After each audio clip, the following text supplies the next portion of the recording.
Here is a quick demonstration on the Aistin Alarm feature. You can find it by navigating the list and seeing your device, and as you can see, it is currently in an alarm state. So navigate over here to settings and alarms. Here we can see all the available ways of setting off an alarm. A very common case would be orientation. So you can see if a device has been moved or pushed and it has tipped over. This will always give you a tell. So here in this case, we have orientation alarm on. It is enabled. You can turn it off here.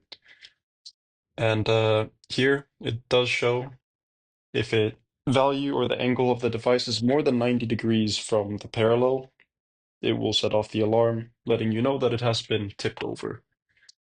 And if it does get somehow set back below 80 degrees, it will be once again turned off, so you will no longer get an alarm.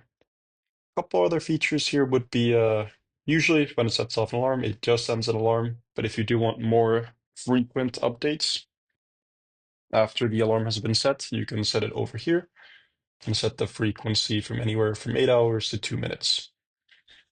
Urgency will set the amount of times it will attempt to send it to the server in case there is an issue with the network. So if it is a very urgent thing, we want it to attempt many times just so the message comes through. And to select the alarm, you can just check your settings. If they're all good, you can just send and close. And that sends the alarm. It can be listed over here. You can see the history of the alarms that we've received, like right here. And to get rid of the alarm, you can just acknowledge.